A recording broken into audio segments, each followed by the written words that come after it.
ठीक है। So the chapter that will start is your biotechnology, ठीक है। बायोटेक्नोलॉजी प्रिंसिपल्स एंड प्रोसेसेस, ठीक है। मतलब इस वाले जो यूनिट आपकी इसके अंदर दो चैप्टर हैं, एक में प्रिंसिपल एंड प्रोसेसेस हैं, दूसरे में एप्लीकेशंस हैं, ठीक है। तो जैसे यहाँ पर क्या लिखा हुआ है that is biotechnology deals with the techniques of using live organisms, ठीक है। लाइव ऑर्गेनिजम्स और enzymes from organisms to produce products and processes useful to humans, ठीक है। तो इसके अंदर हम लाइव ऑर्गेनिजम्स हो गए, एंजाइम्स हो गए, और बेसिकली जो ऑर्गेनिज्म प्रोडक्ट्स बनाते हैं, ठीक है, और उन प्रोसेसेस को पढ़ते हैं जो ह्यूमंस के लिए यूजफुल है, ठीक है। जैसे कि अगर हम कर्ड बनाते हैं, ठीक है ना, ब्रेड बनाते हैं, वाइन बनाते हैं, ठीक है। So these are micro mediated process.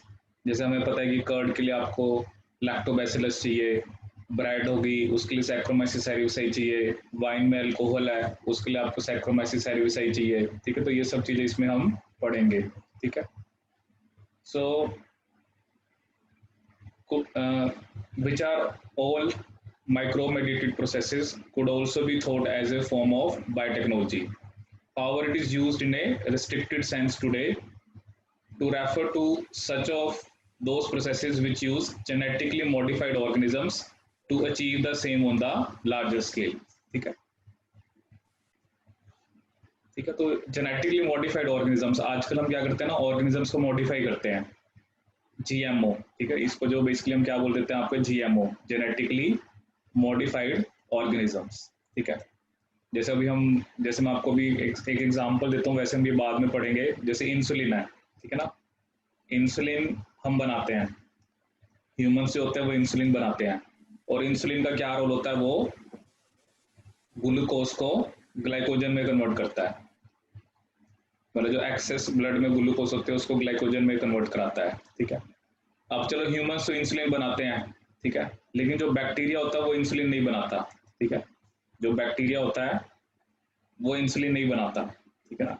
Bacteria normally insulin नहीं बनाता है, लेकिन हमने क्या करा, बैक्टीरिया के अंदर इंसुलिन को बनाने वाली जीन डाल दी, ठीक है ना। नॉर्मली तो बैक्टीरिया इंसुलिन नहीं बनाता, बट मैंने बैक्टीरिया के अंदर इंसुलिन को बनाने वाली जीन डाल दी, तो एक तरह से वो क्या हो गया, जेनेटिकली मॉडिफाइड ऑर्गेनिज्म। तो एक तरह से जो बैक्टीरिया वो आपका जेनेटिकली क्या हो गया, मॉडिफाई, ठीक है। तो ऐसे ऐसे हम एग्जाम्पल्स हैं जो पढ़ेंगे, ठीक है। So further many other processes techniques are included under biotechnology, जैसे in vitro fertilization leading to test tube baby, ठीक है ना। जैसे कुछ केसेस के अंदर जो स्पर्म और एग सेल को हम बाहर फ्यूज कराते हैं, ठीक है, तो उसमें हम टेस्ट ट्यूब बेबी का कंसेप्ट है। हम एक जीन बना सकते हैं, ठीक है, हम वैक्सीन, डीएनए वैक्सीन बना सकते हैं, एक किसी के अंदर कोई डिफेक्टिव जीन है उसको करेक्ट कर सकते हैं। मतलब these are all applications of biotechnology.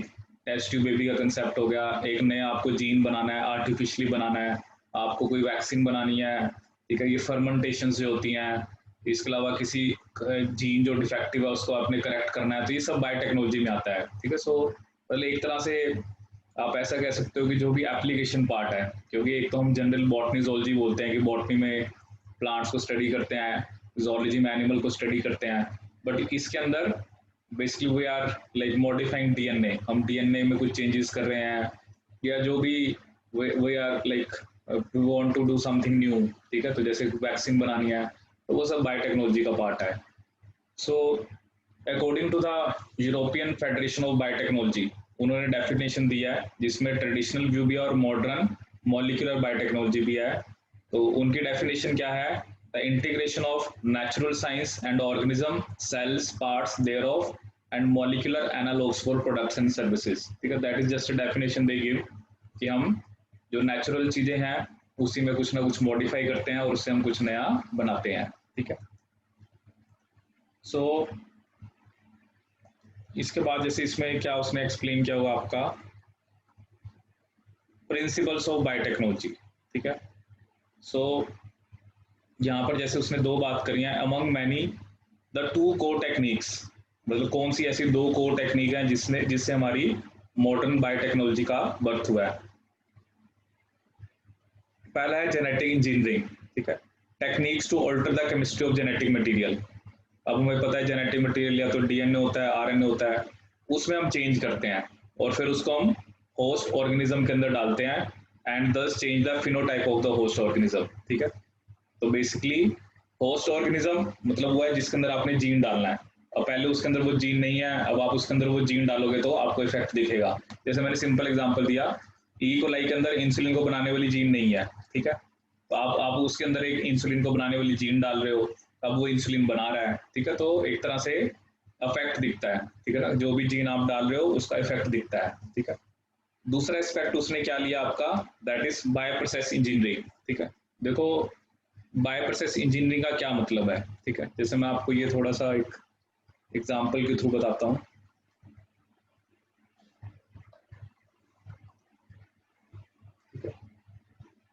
जैसे मान लो कि ना, जैसे जस्ट कोई एग्जांपल लेते हैं, जैसे हमने एस्परजिलस नाइजर का एग्जांपल लिया था, ठीक है। Just I am taking one of the example जो हमने microbes in human welfare. Aspergillus जो नाइजर होता है ये फंगस है, ठीक है, और इससे आप क्या बनवाते हो, सिट्रिक एसिड, इससे आप क्या बनवाते हो, सिट्रिक एसिड, ठीक है, at commercial scale. Aspergillus niger से हमें कमर्शियल लेवल पे क्या बनता है, सिट्रिक एसिड, ठीक है। अब यहाँ पर जो ये बात कर रहा है, ये बात कर रहा है maintenance of sterile conditions, maintenance of sterile conditions, maintenance of sterile conditions, ठीक है। अब स्टेराइल कंडीशंस का क्या मतलब है, स्टेराइल का मतलब होता है no contamination, no contamination, no contamination, ठीक है। What does basically it means, जैसे मान लो मेरे पास ना मैं दो एग्जांपल लेता हूँ, जैसे एक फर्मेंटर ये है, एक फर्मेंटर ये है, ठीक है। मान लो उसके अंदर मान लो 20 लीटर मीडियम है, ठीक है, दोनों में 20 लीटर है, ठीक है।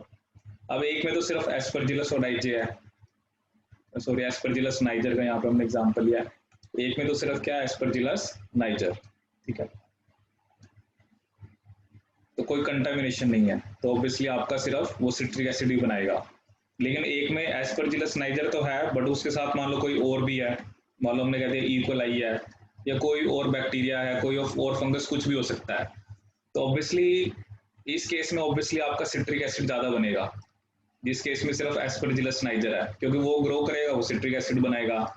लेकिन दूसरे केस जिसमें एस्परजिलस नाइजर के साथ आपने एक बैक्टीरिया और है, या कोई भी और बैक्टीरिया भी हो सकता है, उस केस में ये बैक्टीरिया भी तो ग्रो करेगा ना, ग्रो करेगा तो ये मीडियम को यूज करेगा, तो इस केस में तो दोनों मीडियम को यूज कर रहे हैं, तो इस केस में सिर्फ एस्परजिलस नाइजर यूज कर रहा है, क्योंकि मीडियम तो हमने सेम ही रखा है, दोनों में इक्वल वॉल्यूम है, एक सी कॉम्पोजिशन है, ठीक है। तो स्टेराइल कंडीशंस को मेंटेन करना बड़ा जरूरी है, ताकि हमारा प्रोडक्ट ज्यादा से ज्यादा बने, ठीक है। अब जैसे हमें इथेनॉल बनवाना होता है, इथेनॉल बनवाना तो हमें सिर्फ सैक्रोमाइसिस सेरेविसाई चाहिए, और कोई बैक्टीरिया और कोई फंगस होगी तो फिर वो उसमें आपकी प्रोडक्टिविटी क्या आएगी, कम आएगी, ठीक है। तो ये हमें इसके अंदर ध्यान रखना होता है।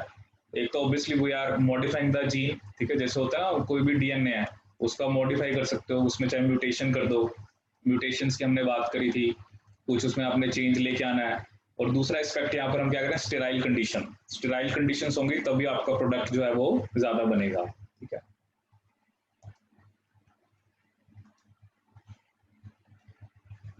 ठीक है, तो यहाँ पर यही चीज मेंशन करके है, maintenance of sterile microbial contamination free, ठीक है, ambience in chemical engineering processes to enable growth of only the desired microbe, जो डिजायर्ड है सिर्फ उसी को ग्रो कराना है। जैसे मैंने बताया ना, अगर आप सिट्रिक एसिड बनवाना चाहते हो तो ऑब्वियसली एस्परजिलस नाइजर ही होना चाहिए। ऐसे और भी हमने पढ़े थे, जैसे अगर आपको स्टैटिन्स बनवाने हैं, ठीक है, तो स्टैटिन्स के लिए हमने देखा था मोनास्टस परपूरियस, साइक्लोस्पोरिन ये बनवाना है तो ट्राइकोडर्मा पॉलीस्पोरम, ऐसे ही हमने स्टेप्टोकाइनेस बनाना है तो स्टेप्टोकोकस, ठीक है। तो उससे क्या होगा, आपका large quantity of for the manufacture of biotechnological products like antibiotics, vaccines, enzymes, etc. ठीक है, तो ये एक तरह से आपको इसमें याद रखना है कि स्टेराइल कंडीशन होनी चाहिए, क्योंकि एक से ज्यादा माइक्रोब हैं, ठीक है, इसलिए हम सबसे पहले पता क्या करते हैं, सबसे पहले हम स्टेरिलाइजेशन करते हैं, कोई भी मीडियम होता है ना उसको स्टेरिलाइज करते हैं। स्टेरिलाइजेशन का क्या मतलब है, उसमें कोई भी अब माइक्रोब नहीं है। स्टेरिलाइजेशन करने के बाद फिर हम अपना डिजायर्ड माइक्रोब डालते हैं कि जिससे हमें प्रोडक्ट बनवाना है, ठीक है। Let us now understand the conceptual development of the principles of genetic engineering, ठीक है। So you probably appreciate the advantages of sexual reproduction over asexual. हमें पता है कि सेक्सुअल रिप्रोडक्शन होती है तो वेरिएशन आती है, एसेक्सुअल रिप्रोडक्शन बिल्कुल सेम रहता है। The former provides opportunities for variations and formulation of unique combinations of genetic setup, some of which may be beneficial to the organism as well as the population। क्योंकि sexual reproduction होता है, variation आती है, तो वो जो variation होती है वो बेनिफिशियल हो सकती है। एसेक्सुअल रिप्रोडक्शन प्रिजर्व्स, प्रिजर्व का मतलब क्या होता है कि जेनेटिक इंफॉर्मेशन में कोई चेंज नहीं आता, सेक्सुअल रिप्रोडक्शन से वेरिएशन आती है, ठीक है। इसके अलावा जैसे इन्होंने यहाँ पर क्या लिखा हुआ है, traditional hybridization procedure used in plant and animal breeding basically very often lead to inclusion and multiplication of undesirable genes along with the desired genes। जैसे हम ट्रेडिशनली जो हाइब्रिडेशन कराते हैं उसमें बेसिकली जो प्लांट या एनिमल ब्रीडिंग में उसमें कुछ अनडिजायरेबल जीन्स भी आपके इंक्लूड हो जाते हैं और उनकी मल्टीप्लिकेशन होती है। The techniques of genetic engineering which include creation of recombinant DNA. Recombinant DNA का क्या मतलब है, आपको एक नया कॉम्बिनेशन बनाना है, रिकॉम्बिनेंट, न्यू कॉम्बिनेशन, और फिर उसको हम किसके लिए यूज करते हैं, gene cloning and gene transfer, ठीक है। ये अभी हम पढ़ेंगे कैसे हम करते हैं। तो that overcome this limitation and allows us to isolate and introduce only one or a set of desirable genes without introducing undesirable genes into the target organism, ठीक है। तो रिकॉम्बिनेंट डीएनए के अंदर क्या होता है, आप डिजायर्ड जीन डालते हो, ठीक है। जैसा मैं थोड़ा सा आपको बेसिक सा कंसेप्ट बताता हूँ कि रिकॉम्बिनेंट डीएनए में हम क्या करते हैं।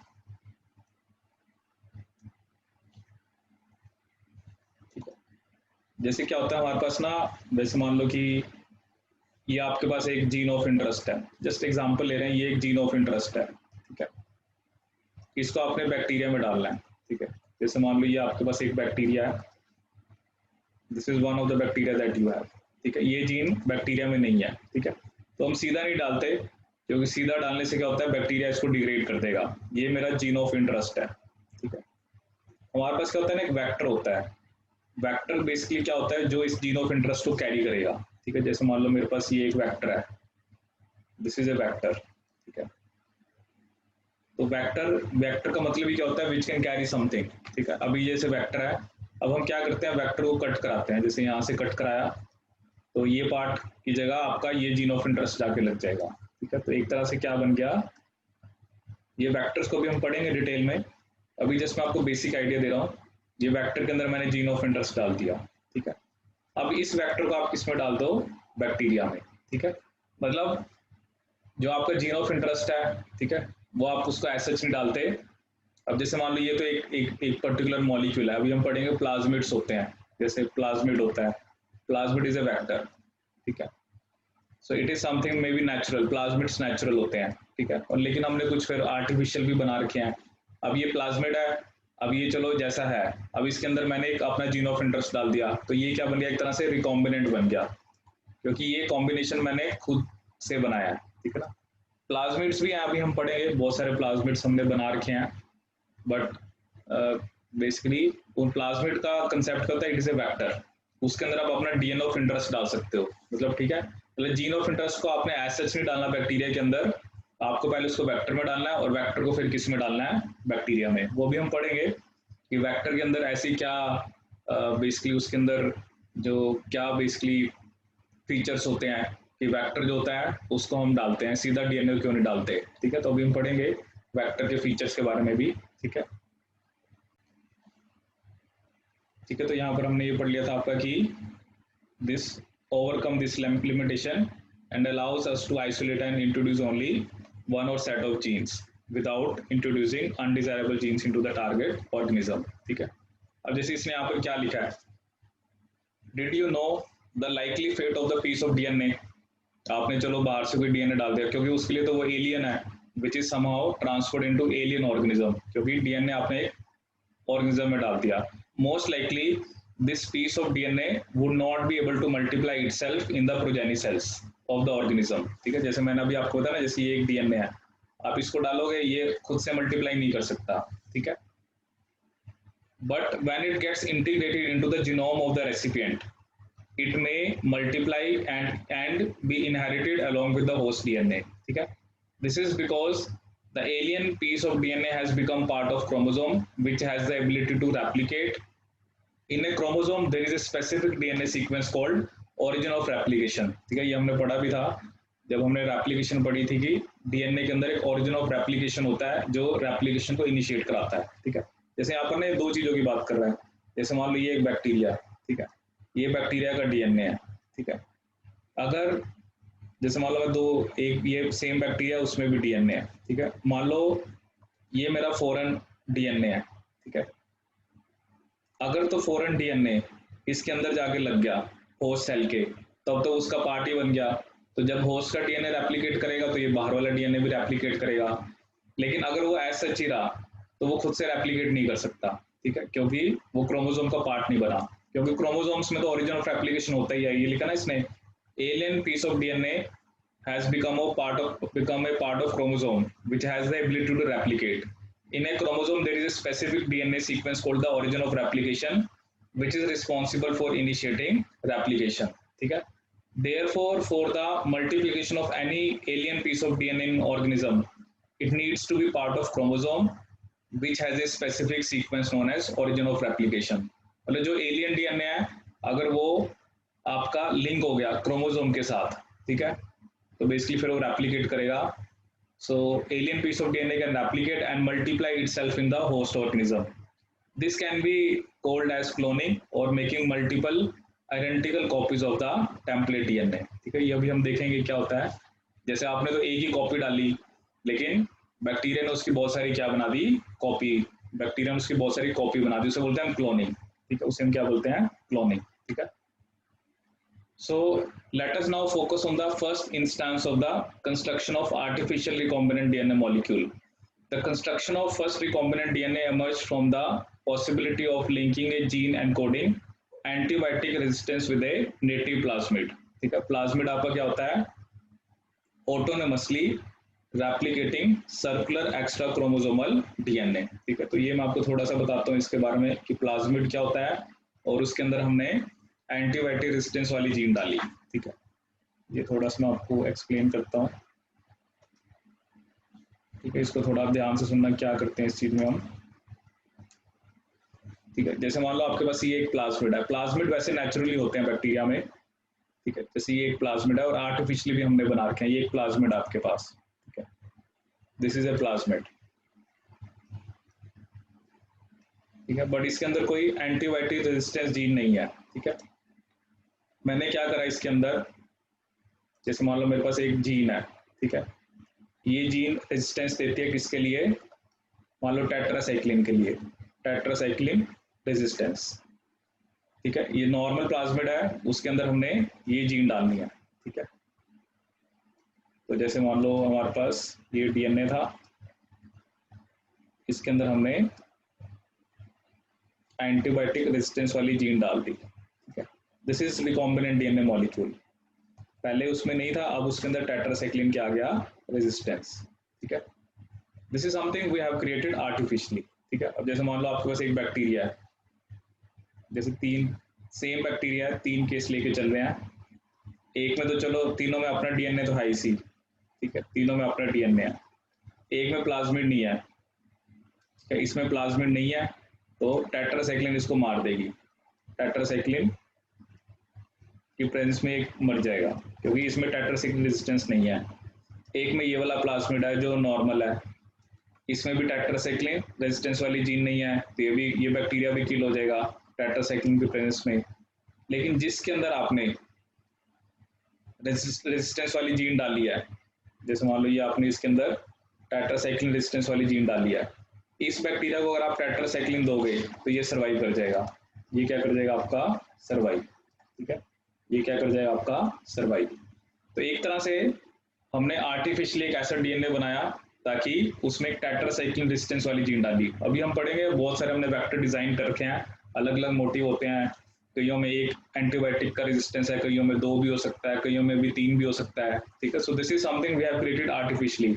इसमें रेजिस्टेंस जीन नहीं थी, इसके अंदर हमने रेजिस्टेंस जीन डाल दी, ठीक है। और ये होता है ना, ये तो हमने सिर्फ एक प्लाज्मिड डाला है, अभी ना ये क्या होता है, मान लो बैक्टीरिया है, बैक्टीरिया ने इसी की 100 कॉपीज बना दी।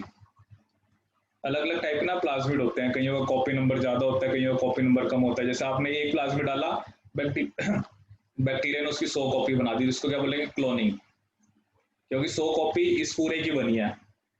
100 कॉपी आपकी जो आपने डीएनए डाला था, जो ये एक टेट्रासाइक्लिन रेजिस्टेंस वाली जीन डाली थी, इसकी भी 100 कॉपी बन गई, क्योंकि ये पूरे 100 बने हैं, तो ये जो जीन आपने डाला इसके भी 100 बन गए। ठीक है, तो एक तरह से इसको क्या बोलते हैं क्लोनिंग, कि आपने जो जीन है उसको आपने क्लोन करा लिया, तो जीन क्लोनिंग हम ऐसे करा सकते हैं। ठीक है, ठीक है।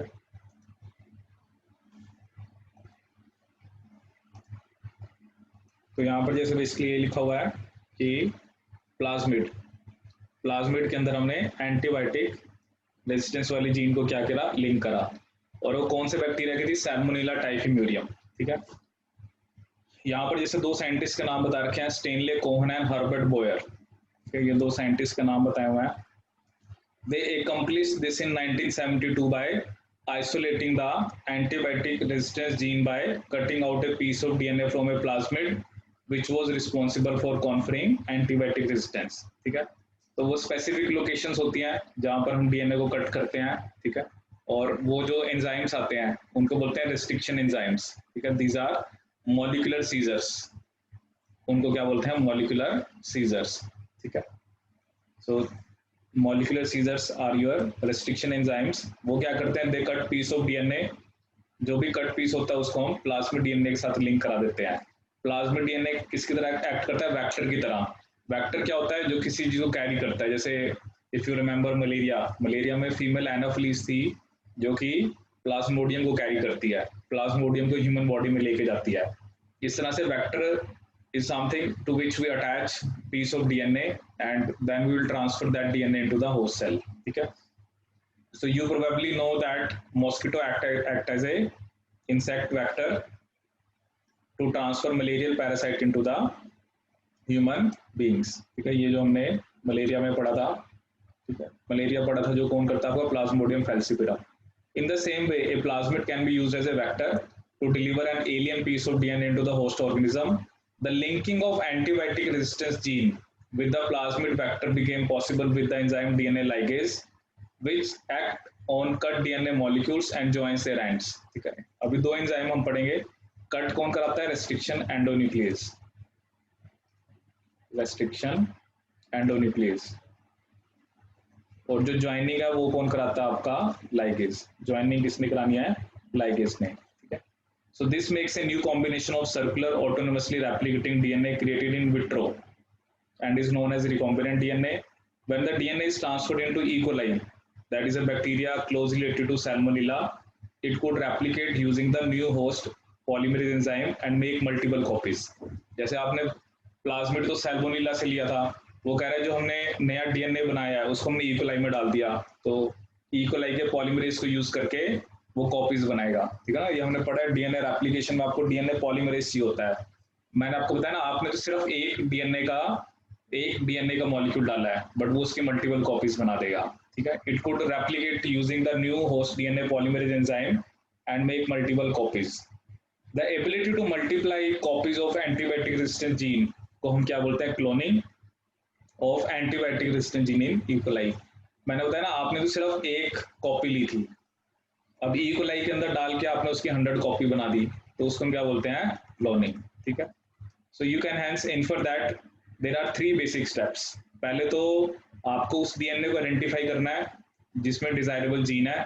दूसरा, फिर आपको होस्ट को आइडेंटिफाई करना है, basically introduction of identified DNA into the host. पहले आपने उस डीएनए को आइडेंटिफाई करना है जिसमें जीन है, फिर आपने उस डीएनए को होस्ट में डालना है और फिर मेंटेन करके रखना है उसको होस्ट के अंदर, और वो डीएनए आगे प्रोजेनी में भी जाए। ठीक है ना, क्योंकि ऐसा नहीं होना चाहिए ना, आपने एक बैक्टीरिया बनाया उसके अंदर तो चलो आपने वेक्टर डाल दिया रिकॉम्बिनेंट, तो हम चाहते हैं कि जब वो बैक्टीरिया रेप्लिकेट करें तो वो आगे भी जाए। ठीक है, तो these are the basic steps in genetically modifying an organism। First of all, you need to identify the DNA which is carrying the desirable gene, then you need to introduce that identified DNA into the host, and then you have to make copies of that DNA in the host cell, and then we want कि वो DNA जो है वो आगे भी transfer हो। जैसे मैंने तो एक ही बैक्टीरिया में डाला, अब वो एक बैक्टीरिया से 2 बने, 2 से 4, 8, 16, 32, so this way basically there is formation of thousands of bacteria, so we want ki that DNA will be transferred to the all of the bacteria. ठीक है. Restriction endonucleases. ठीक है. रेस्ट्रिक्शन एंडोन्यूक्लियस तो वैसे अलग अलग टाइप के होते हैं, जैसे एक टाइप 1 होता है, एक टाइप 2 होता है, एक टाइप 3 होता है, लेकिन जो हम बायोटेक्नोलॉजी में यूज करते हैं वो टाइप 2 यूज करते हैं. ठीक है. उसका रीजन ये क्या होता है, टाइप 2 जो होते हैं दे recognise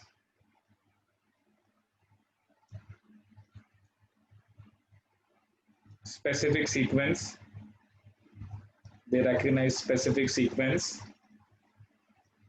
and cut within that sequence and make a cut within that sequence. मतलब जिस सीक्वेंस को रिकॉग्नाइज करते हैं उसी में कट करते हैं within that sequence. ठीक है. मतलब these are very specific. जैसे मैंने आपको बताया, जैसे मैं दो यहाँ पर एग्जांपल लूंगा, एक है इको R1. ठीक है. नाम मैंने आपको बताया कैसे ओरिजिनेट हुआ, ई एस्चेरिशिया, CO मीन्स कोलाई,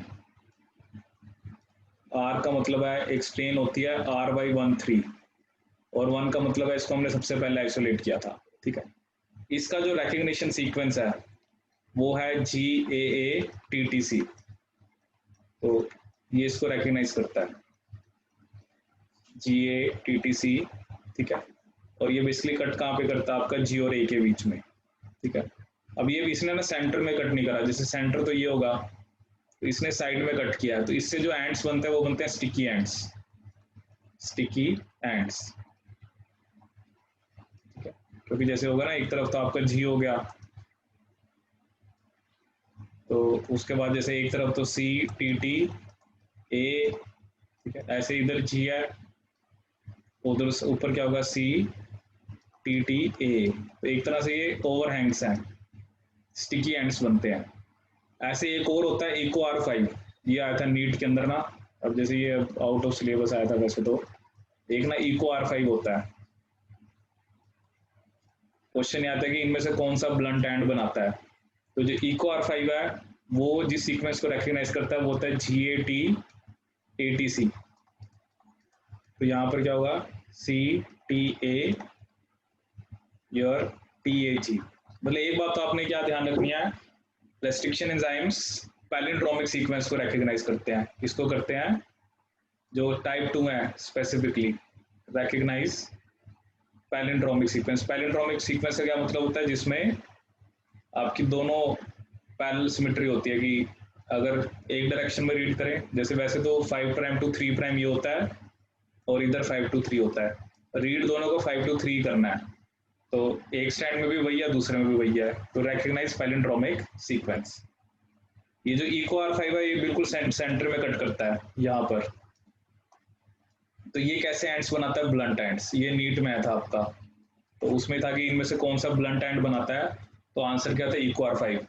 देखो रेस्ट्रिक्शन एंजाइम्स तो we have thousands of restriction enzymes, so it is very difficult to remember. हर एक का आप सीक्वेंस नहीं याद कर सकते, बट ये जैसे इको R1 जो है ये एनसीईआरटी में मेंशन है, ये GATTC को रिकॉग्नाइज करता है और आपका बेसिकली G और A के बीच में कट करता है. ऐसे ही जो इको R5 है वो आपके कैसे एंड्स बनाता है, ब्लंट एंड्स बनाता है. ठीक है. तो ये थोड़ा सा आपको दोनों याद रखना. ठीक है.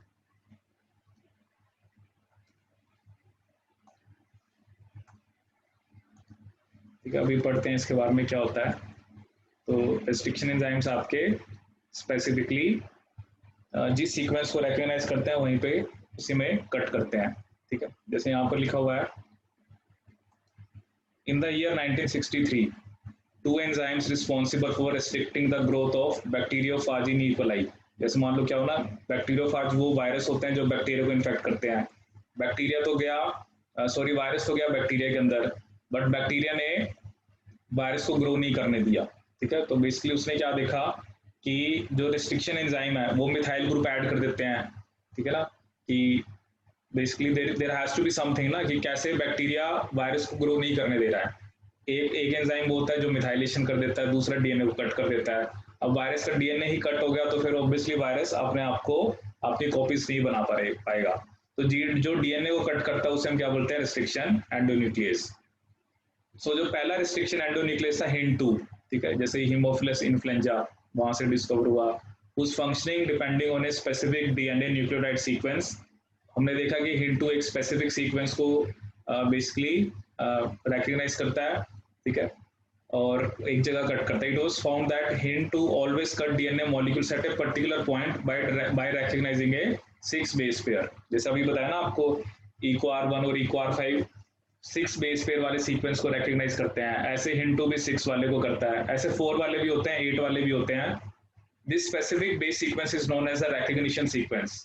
Beside HIN2, today we know more than 900 restriction enzymes that have been isolated from the 230 strains of bacteria, each of which recognize different recognition sequences. ठीक है, मतलब कि आज तक हमने 900 restriction enzymes को डिस्कवर कर रखा है, ठीक है, जो आपके क्या करते हैं, अलग अलग सीक्वेंस को रिकॉग्नाइज करते हैं और अलग अलग जगह पे आपका कट करते हैं, ठीक है। अब जैसे नेम, जैसे अभी मैंने आपको इको R1 के बारे में बताया, the convention for naming these enzymes is the first letter of the name comes from the genus. जैसे हमने पढ़ा ना एस्चेरिशिया कोलाई, तो एस्चेरिशिया से इज द जीनस, बाकी 2 लेटर हैं वो स्पीशीज आते हैं। जैसे इको R1 के अंदर एस्चेरिशिया कोलाई RY13, जो RY13 है वो एक तरह से बेसिकली एक स्ट्रेन का नाम है, ठीक है। R is derived from the name of strain. Roman numbers basically क्या इंडिकेट करते हैं कि किस ऑर्डर में हमने आइसोलेट करा है।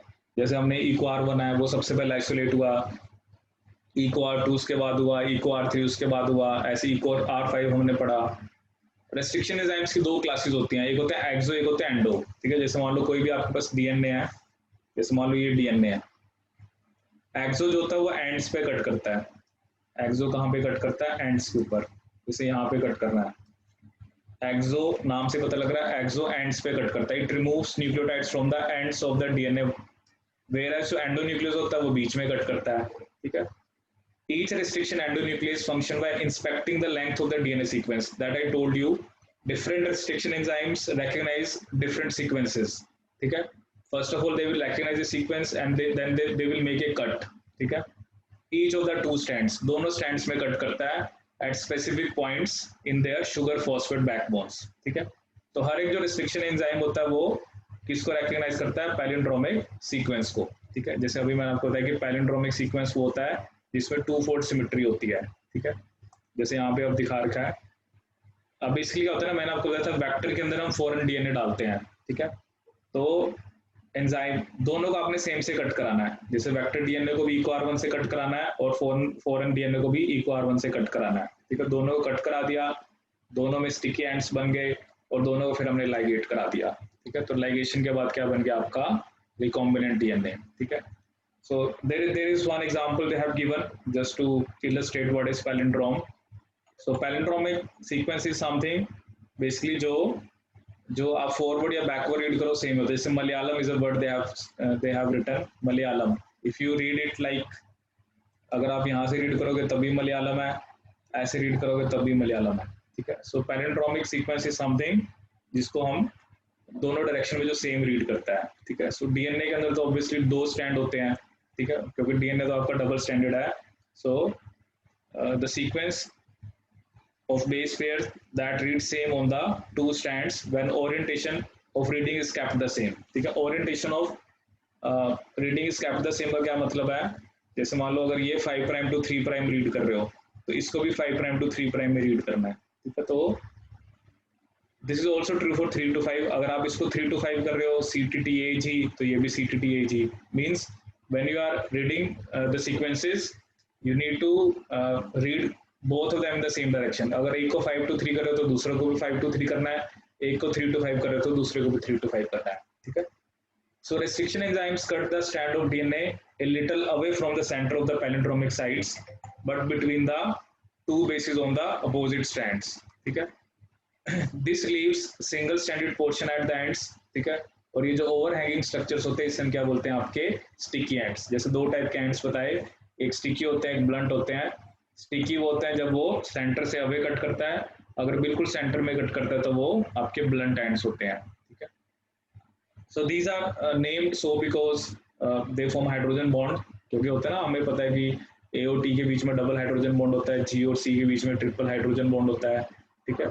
और जो स्टिकीनेस है, जब ये स्टिकी एंड्स बनते हैं फिर डीएनए लाइगेज आता है, जिसको एक तरह से आप ग्लू बोल सकते हो, क्योंकि जो बेसिकली इनको ज्वाइन कराता है, ठीक है ना। पहले तो आपने कट कर लिया, जैसे यहाँ पर इसने एग्जांपल देखा, this is a foreign DNA you have, this is a vector you have, you make a cut in the foreign DNA as well as in the vector DNA, then ligase का क्या काम होता है, it will add that foreign DNA into the basically plasmid, और तो क्या बन गया आपका recombinant DNA molecule, then you need to transform, you need to put that recombinant DNA molecule into bacteria, bacteria फिर कॉपी बनाएगा और इस तरह से आपकी क्या हो जाती है, क्लोनिंग हो जाती है, ठीक है। तो मतलब यहाँ पर एक खास बात जो आपने याद रखनी है कि जो दोनों हैं, दोनों जो वेक्टर है और जिसमें vector plus your foreign gene, दोनों का आपने सेम रिस्ट्रिक्शन एंजाइम से कट कराना है, ताकि सेम टाइप के आपके स्टिकी एंड्स बने और फिर उनके बीच में लाइगेशन हो